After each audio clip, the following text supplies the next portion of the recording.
Greetings, y'all. It's your Knock Peter Mata, and welcome back to the Golf Stories podcast. I'm, of course, joined here by PGA Tour caddy Derell Atten. What's going on, Derell? What's up, man? It's been an eventful week, but here we are, week 2, and let's get after it. Yeah, we're not going away, folks. We're here to stay.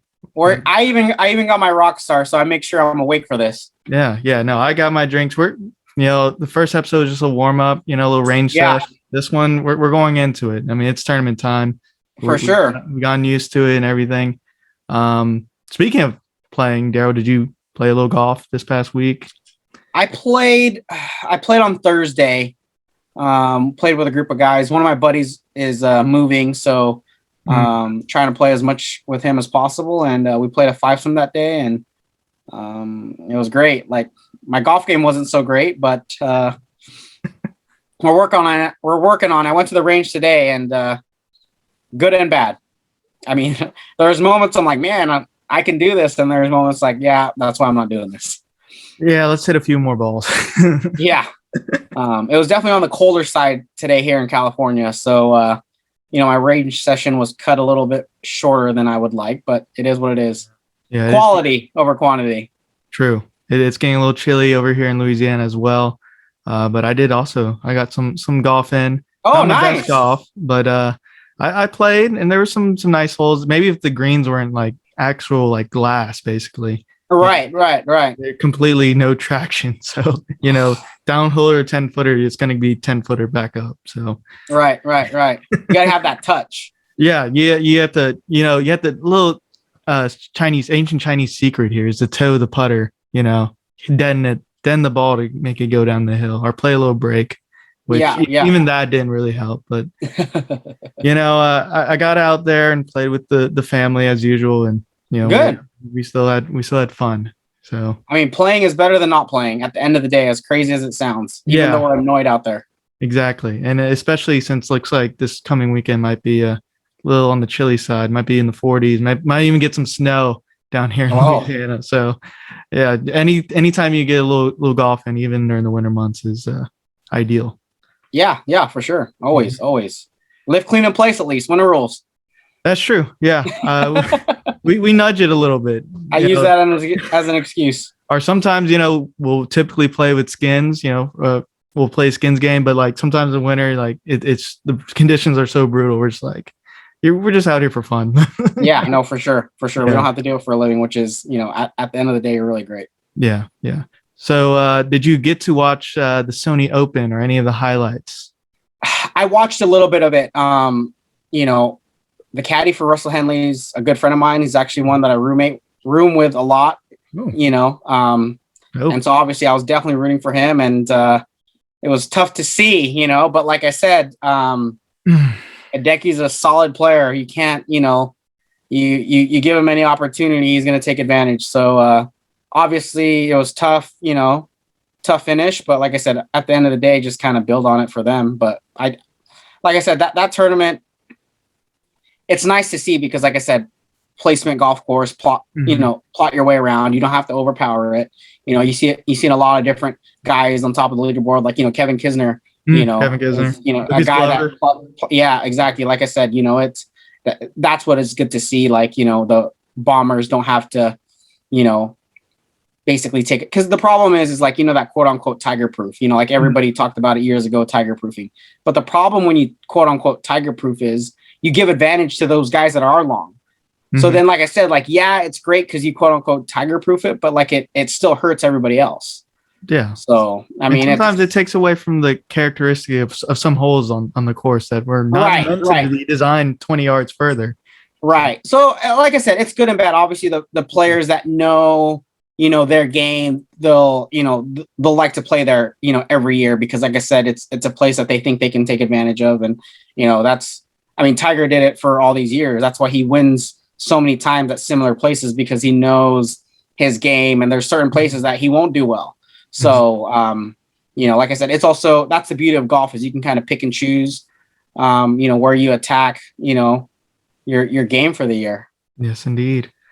Yeah. So for folks who didn't watch the Sony Open, Hideki Matsuyama was our champion. That's who CBS, the model, end up predicting, which is incredible that they actually Right. predicted right. Our guy here, Derell, predicted Russell Henley as a contender pick, and it was right So there, close. 5-shot lead after 9, So and after close. an eagle on Yeah. 9, and it's not like he played bad. I mean, he No, got one over on the back 9, which it's not ideal, but it's you're not right. joking either. I mean, Hideki just went out there and did what Hideki did. He was the class of the field. Correct. Correct. And that 3-wood on that playoff I hole. mean, that wild. Yeah. I mean, to what, 4 feet? Yeah. I mean, it reminded me of his shot in Zozo, which he Right. as well. So he's the class of the field, and I guess it was a safe pick by CBS model, but it was also the right pick. All right, for sure, for sure. Yeah. Our picks though didn't do too bad at all. No. I just mentioned Russell Henley, Corey Connors with both our winner picks, 28-1. He didn't get it done, obviously, but he was making a scene for a little bit. I was getting excited. I was following along. For sure. Think double digits definitely after 36, and then I saw that beginning of the third round kind of slowed him down. I think he went like double, then bogey or something like that, and then it's a miracle that I think he finished. What is it? I got it 11th, I believe. Yeah, right? 11th, minus 16. So he recovered from that, but that's the thing with those you doubles, little bogeys out there, especially in the courses that they're just going to absolutely kill. Right. There's no way you can recover from that. Right. But I mean, I thought he had a good showing. Our dark horses, Luke Donald. Hey, what happened to Luke Donald? Well, he's coming back.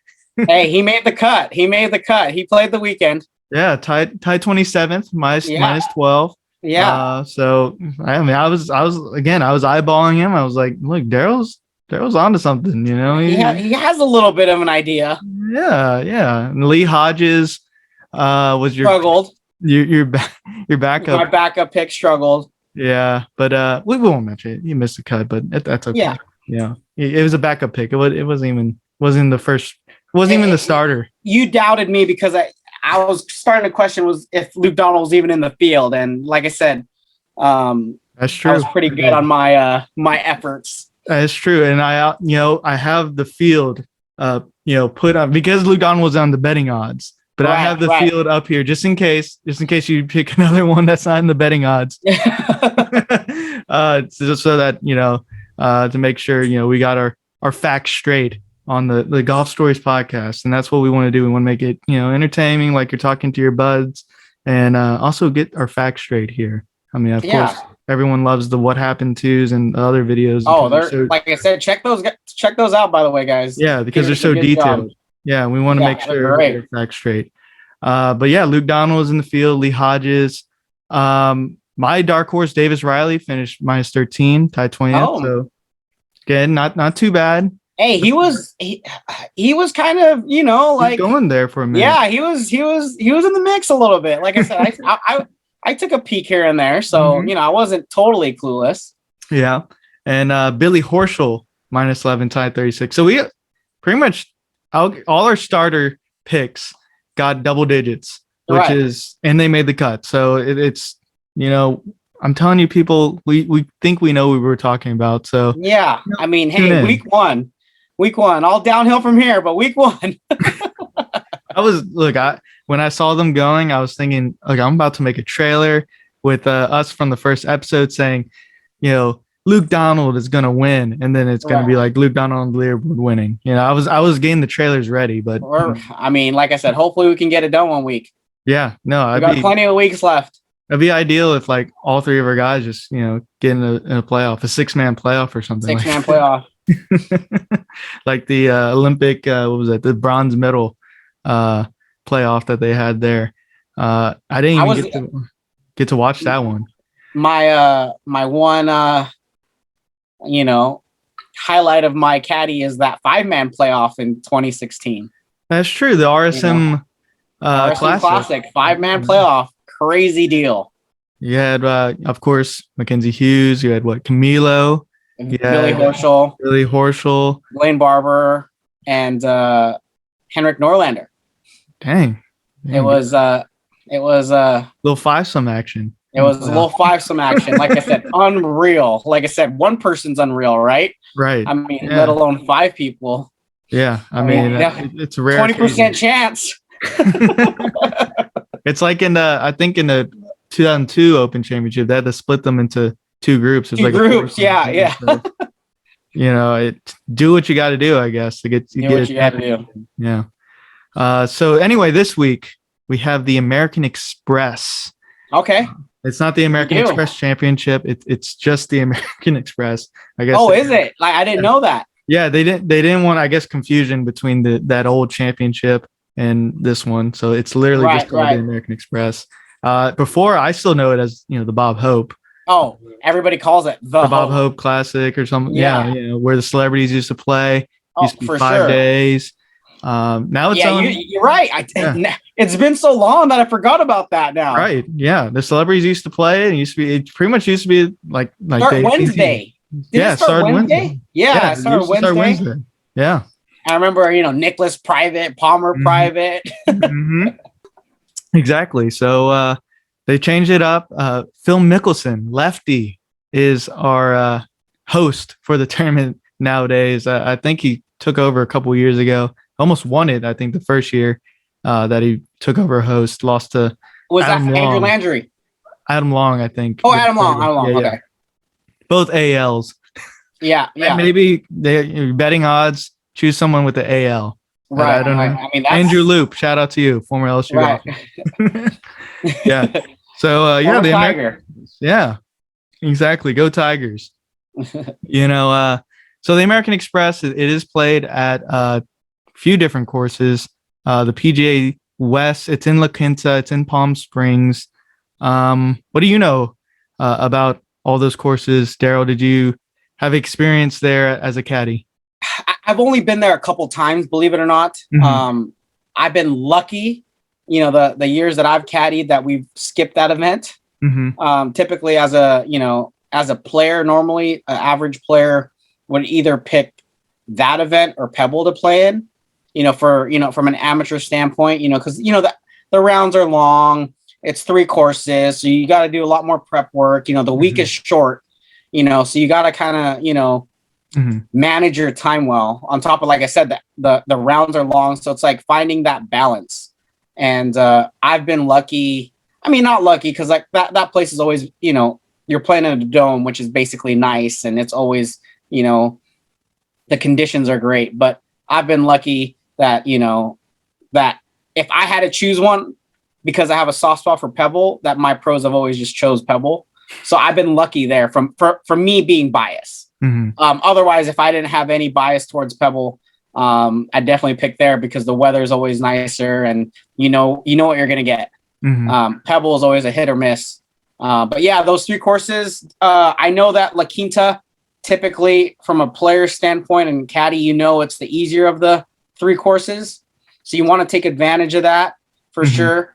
And the stadium course is the hardest. Yeah. So, and then the other one is in the middle. So you obviously know the ground to be made is La Quinta. Not saying that you can't, take advantage of the stadium, but you definitely feel better if your lowest round out of the 3 is at La Quinta. So naturally, in everyone's mind, you want to take advantage of La Quinta. Okay.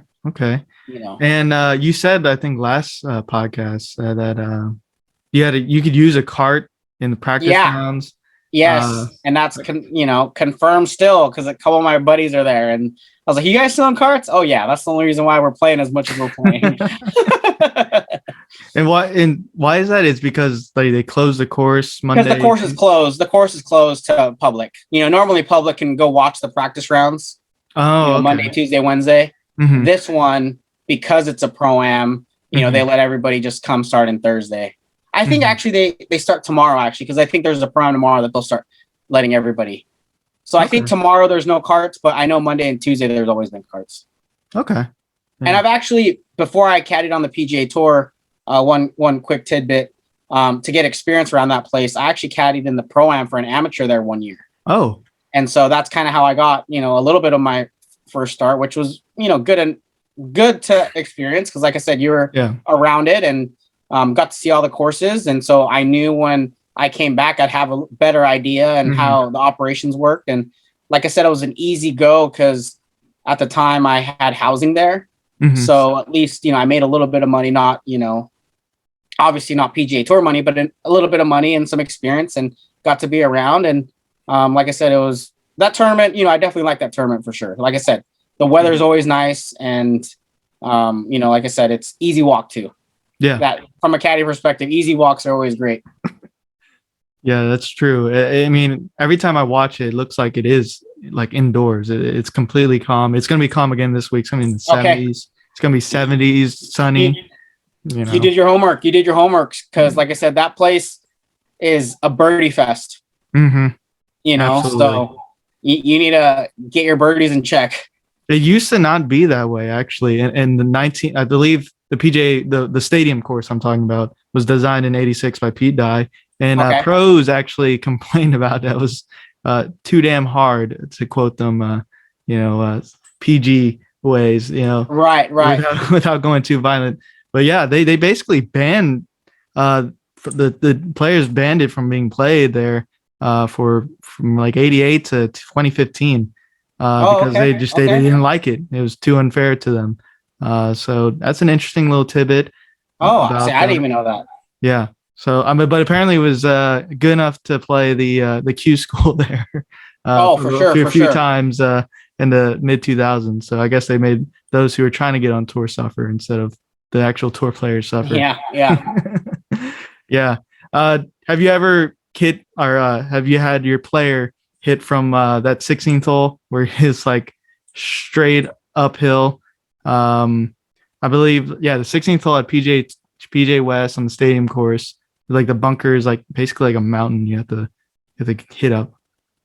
Oh, is it that par 5? Yeah. If it's by the green, you pull it left. Yeah, exactly. I've actually had to rake that bunker before. My player hasn't been in there, but because of so caddies like to help each other out, right? From a pace standpoint. And I forgot who we were playing with, but to just keep, my guy was on the green, and his player I think took 2 to get out of there, and so he has to attend to his player. So my guy was on the green, and so I had to go rake it, and it's definitely not fun down there. I bet it looks intimidating. It's very intimidating, and the crazy part is you would think being there personally, you would think it's not even in the way. I think the TV makes it more in the way than you think, but mentally it is in the way. It's more of a mental challenge, in my opinion, than it really is. Because for the most part, I feel like there's enough room to not be there, or at least you have an idea, or you're in control of your game enough to know you're going to miss it right. But like I said, with the mind and how strong the mind can be, right? You can go. But like I said, me being, like I said, I had to go rake it, and it's not fun. Just getting down there is tough. Yeah. Hey, look, people just slide down there, just exactly to get down there just to make it easy on themselves. And so, because we were behind, I remember that's why I had to help them, because there's no use. So the other guys are right on our tails, the group behind us. So it puts a little pressure on me to kind of rake it fast and you know what I mean? Right. So right. Get the job done quickly. And get out. And get out of there. Because like I said, you don't want to take too long or make a mistake. Right. Yeah. It's Pete Dye. I've played some of his courses. I mean, those angles he gives you on TV doesn't quite do it justice, but I mean that course, from what I hear, is very similar to Sawgrass. Of course, it is Pete Dye. It has similar, for sure. Par 5 ending 16th, and then a island grease 17th, and then water down the left 18th, par 4. So, very similar. Just doesn't have the players championship slapped onto it, but it should make for an exciting finish. Last year we were defending champion Siwoo Kim, outlasting Patrick Cantlay, who I believe shot something like 61 or something in that third round. Right. I remember that. You have to golf your ball, and you have to keep going low, just like we've been doing this past 2 weeks. So who is a guy? I guess we'll start with Dark Horse again. That you think has a good shot this week? I'm going to go very, very dark horse. Very dark horse. A very dark horse. And this place has been known a little bit for, from my eyes anyway, first-time winners. And so I think a guy like Sahith Theegala, I'm going out of my way. Sahith Theegala is my dark horse. I think, a guy that kind of, can make a lot of birdies. He had a chance at Jackson, like I said, fairly long. And like I said, a guy that can make birdies. And, I think, definitely, like I said, he learned a little bit from Jackson and kind of getting in the nerves. And I think the beauty about this event too, why first-time winners can do well, is it is a pro-am setting. So they're going to be a little bit more calm. They don't have to rush. The round's going to be fairly slow, and they can interact with, their amateurs and not feel as tense as they normally would. Right. Their thoughts are not just going to be literally them and caddy and other players. Like, they're going to have conversations and be more relaxed. So I think that's my dark horse. What do you got for me? Dude, I don't know. We're on the same brain wave, because I got Sahith Theegala. I wrote it down. Are you really? Yeah. So he's 200 to 1 for those who want to know. We're using the CBS. I'll put that in the link. Yeah. Wow. Yeah, dude. Sahith Theegala. And same reason as yours. He's fairly long. He's probably above average length. He's a young gun. Been playing well these past few months. Obviously, you said Jackson. I definitely kept close attention to that because Sam Burns won that. But secretly, if Sam Burns didn't win, I was cheering for Sahith Theegala, because shout out Chino Hills, my Anak Ryan Rama, who does the other podcast with me on this channel. He's from there. So nice. He's a Cali boy. He's, we're finally getting a little bit into that Cali West Coast swing. I just feel good about him. I mean, I think he's going to be a young gun to start winning and to start becoming a force on tour. I agree with you. He's got all the tools. Honestly. And I agree with you. From looking at the past results of this event, it seems like, it doesn't have one particular play style that generally produces a winner. Generally, it's like a all around game, and I think Sahith, when he's on, got that all around game. Right. So I don't know. We're on the same brainwave. I mean, it's 200 to 1 odds. Wave. I don't understand it, dude. We didn't talk about this, folks, no. before this. So this is the first time we're hearing our picks. So that's incredible. That's 2 weeks in a row. We already got it going. So similar picks. Yeah, I'm. We'll have you go next on this one. On contender. On contender. Contender picks. I'm liking our fellow Filipino Jason Day, 100 to 1. Okay. Yeah. It's been a tough few years for Jason. I know a lot of people in the comments and my other videos are like, when are you going to do what happened to Jason Day? Well, I mean, some guys, I don't want to do it on, because I think, they're, I just feel like it's not the right timing. And Jason Day is a guy that I really still believe that he can get it going. The injuries is obviously the reason why he's been struggling the past few years, but for sure, again, like I was talking about with Sahith, like that all around game at this tournament is what you need. And Jason Day, obviously a former number one, has got the all around game when he's on to win it. And 100 to 1 odds, you put your bottom dollar, you get some good value. It's his first time playing it, but he generally has some good results in Cali. Obviously won at Torrey Pines. So I like Jason Day. I like the value there. And, it's a new year. Maybe what happened to Jason Day? Maybe he's the winner of the American Express. Yeah. So who do you got? Real quick on that. We played with Jason Day at practice round at RSM when I was caddying there this couple months ago. And I'll be honest with you, he looked pretty good. I mean, he just started working with Chris Como.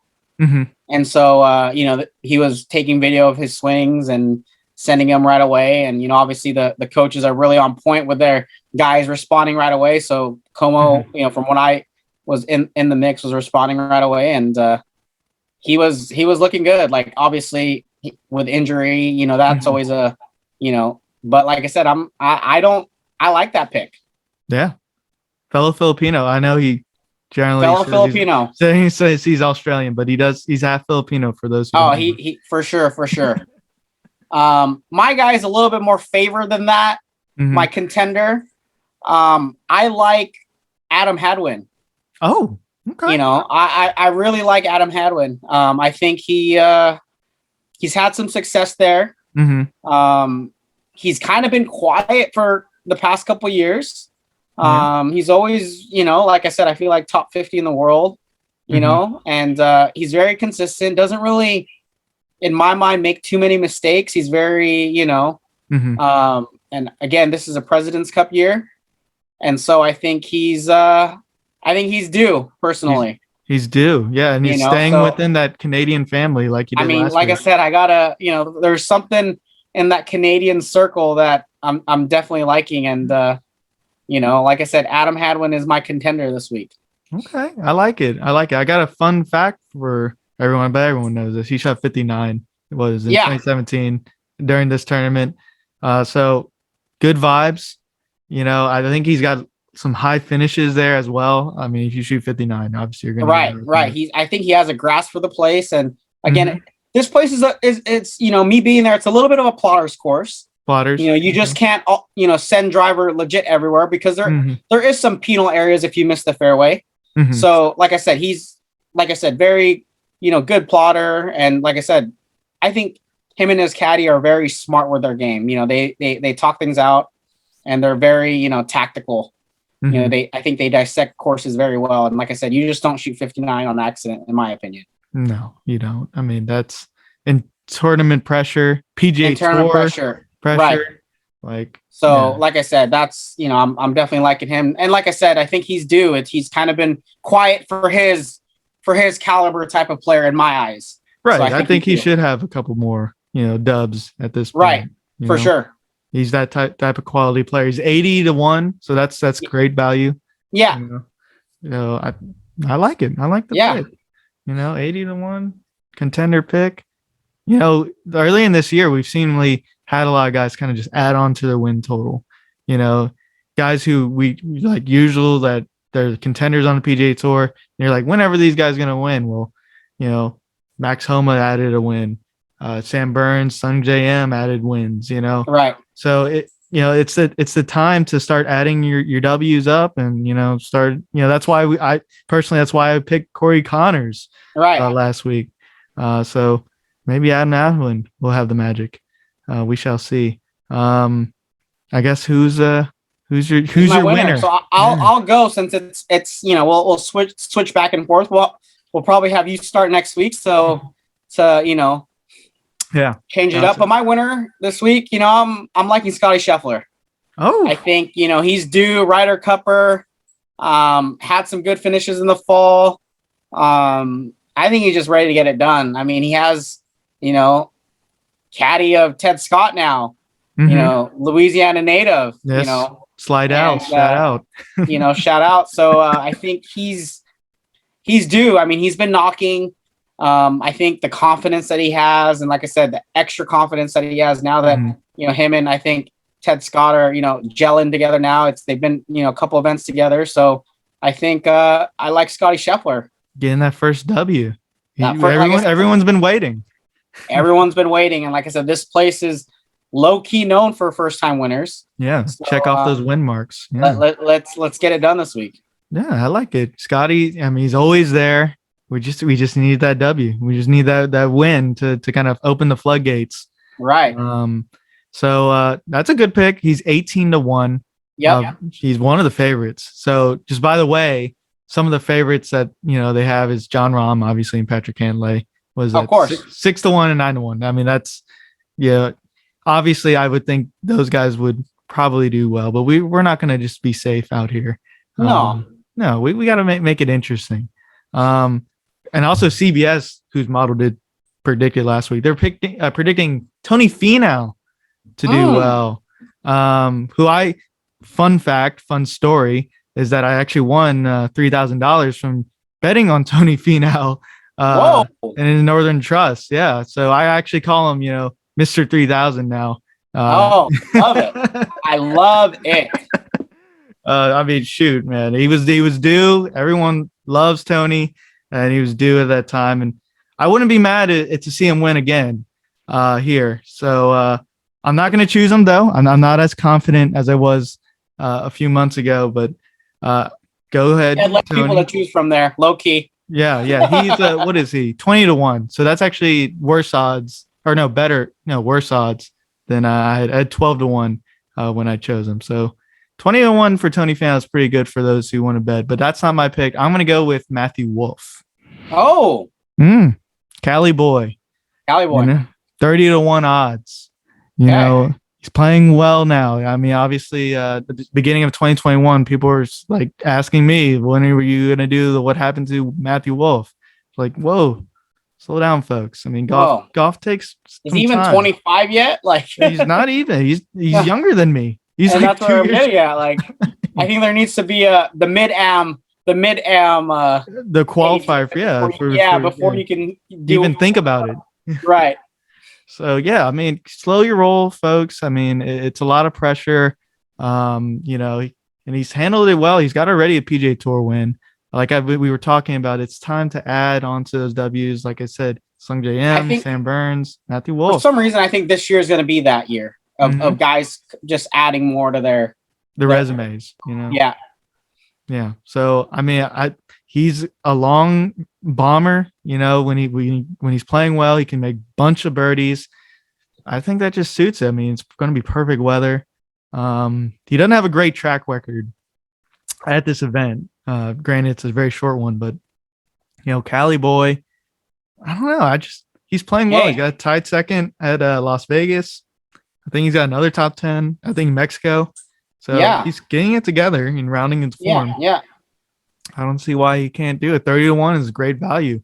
So yeah, that's my pick. I think he's going to run red hot. We shall see. We shall see. Yes, indeed. So those are all our picks. This has been fun. We're trying to keep it quick with these episodes, try to keep it that 30-40 minute range. And I think we did a pretty good job here today. Of course, to finish it off, Derell, do you have any stories from this tournament or the courses that you like, amateurs maybe you played with or paired with, or celebrities that you met? No, this event is probably my least event that I've been to on the PGA Tour, so I can't really, like I said, give you too much detail on this one. Like I said, I just know it's a birdie fest. And so,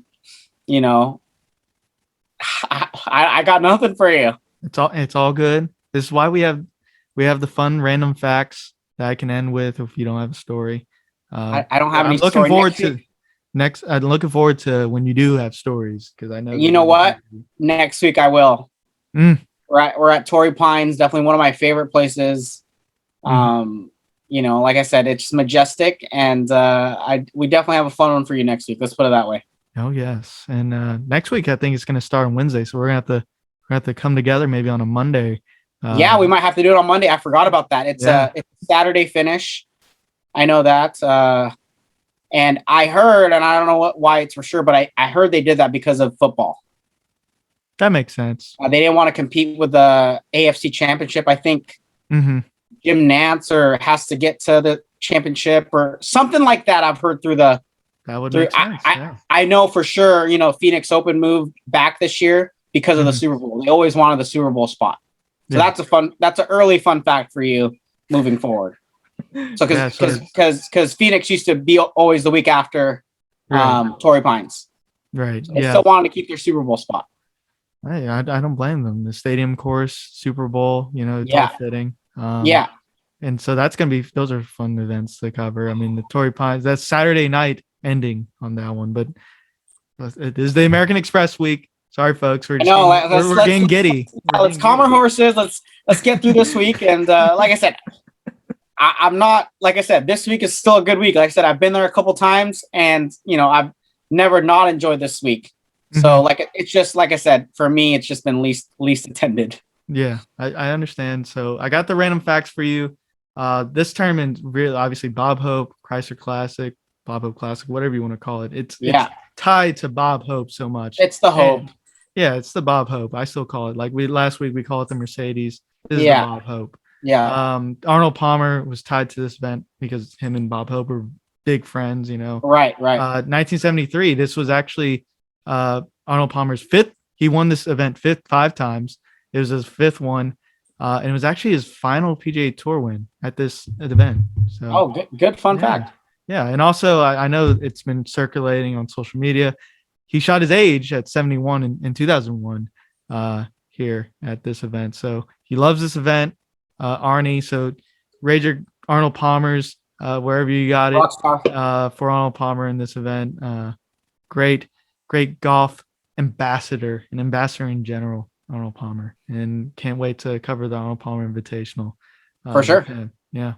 So more history was made at this tournament in the 95 one, the Pro-Am team of Bill Clinton, George H.W. Bush, Gerald Ford, Bob Hope, and defending champion Scott Hoke teed it up for a tournament's opening round.